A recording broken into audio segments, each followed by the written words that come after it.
Hello everyone, welcome back to the my YouTube channel SSC lover. Friends, आज की video अपने आप में बहुत ही ज़्यादा क्रूशियल रहने वाली है। क्या आपको पीवाईक्यू करने का फ़ायदा है या नहीं?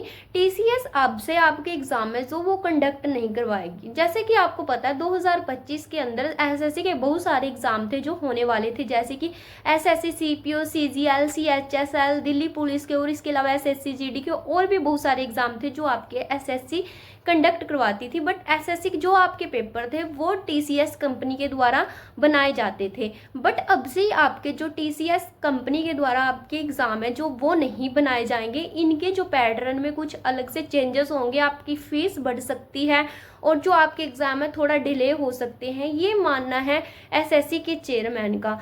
परसों कुछ टीचर कुछ सेंटर के टीचर थे और कुछ एस्पिरेंट एसएससी चेयरमैन के ऑफिस में गए थे। उनके साथ मीटिंग हुई, जिसमें से 2 स्टूडेंट और अभिनय सर को वहां पे जाने की, उनके साथ बातचीत करने की परमिशन के ऊपर बात हुई है, जिनको हम जान लेते हैं। ठीक है, सबसे पहले उन्होंने बात की थी, SSC has asked the teachers and student to suggest a way in which waiting list can be implied in SSC exams, as in the current scenario it is technically equipped to tedious tasks due to different grade pays।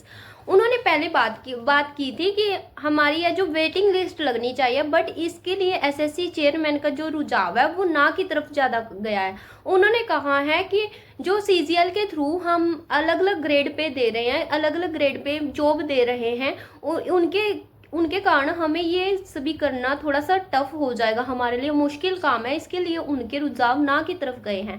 Second point क्या था उनका, SSC has said that 1 extra attempt will be allowed to the CGL 2024 aspirant if and only if court along with the government allow it. उन्होंने second point पे ये बात की थी कि जो है ना, आपके जो रिपीटर स्टूडेंट एग्जाम देते हैं और एक जो जेन्युइन स्टूडेंट है वो रह जाते हैं, जिसके कारण आपको 1 या 2 नंबर से वो रह गए थे।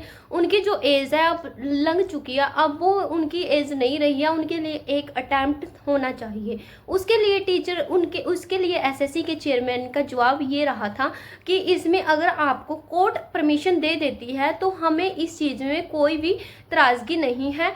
ये सभी आपका जो है कोर्ट के ऊपर डिपेंड करता है, भी कोर्ट क्या फैसला।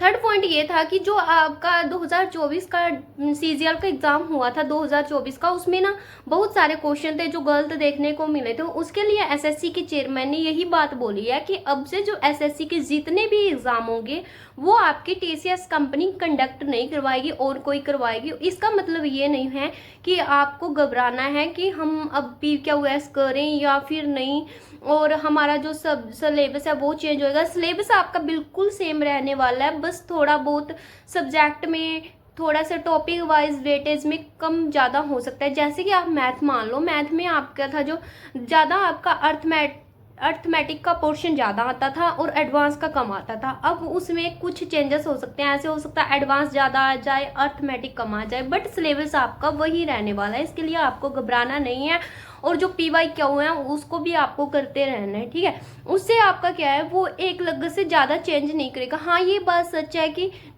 थोड़ा बहुत आपको चेंजेस है जो वो देखने को मिल सकते हैं।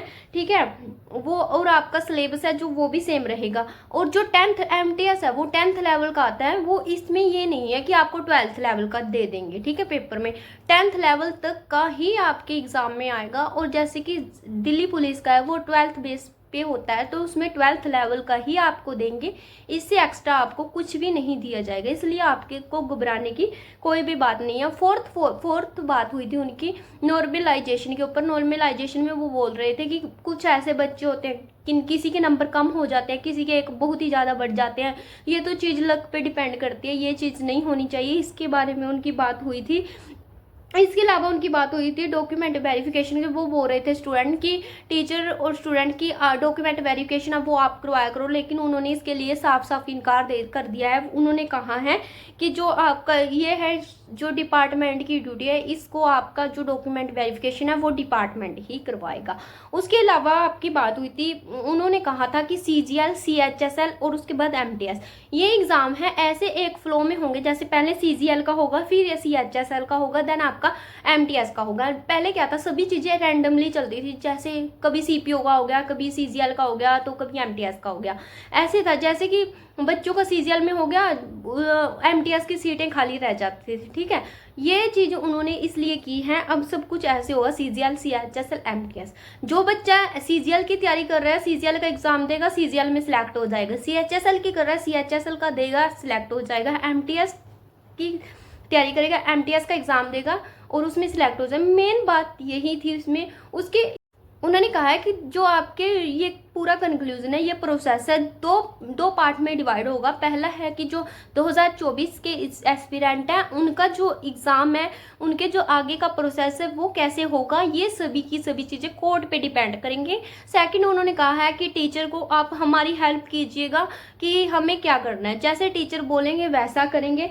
थर्ड, उन्होंने कहा कि बच्चों के बहुत सारे डाउट आते थे। बच्चे बोलते थे कि एग्ज़ाम में हमारा कंप्यूटर नहीं चला है, हमारा जो टाइपिंग टेस्ट है, टाइपिंग बोर्ड है, वो नहीं चला है। उसके लिए जो SSC के चेयरमैन थे, उनका यही कहना था कि अब से आपकी जो फीस है वो बढ़ा दी जाएगी, ताकि हम अच्छे से अच्छा आपके लिए बंदोबस्त कर सके, ताकि आपको एग्ज़ाम में जो कोई भी किसी भी तरह की प्रॉब्लम ना आए, ठीक है। ये था जो उनका आपस में बातचीत हुई थी, यही मैंने इन्फॉर्मेशन आपको देनी थी। तो आपको बिल्कुल भी घबराने की ज़रूरत नहीं है, जिस तरह से अपनी तैयारी कर रहे हो उसे करते रहो, ठीक है। अपनी मेहनत पे विश्वास रखो। बाकी जो एग्ज़ाम के फॉर्मेट में थोड़ा बहुत बदलाव आएगा, बट ये नहीं है कि आपको कहीं और से पता नहीं कहीं कहीं से चक्कर दे देंगे। सिलेबस में से आएगा, अपना अच्छे से अपना सिलेबस कर लो, घबराने की क्या बात है, ठीक है।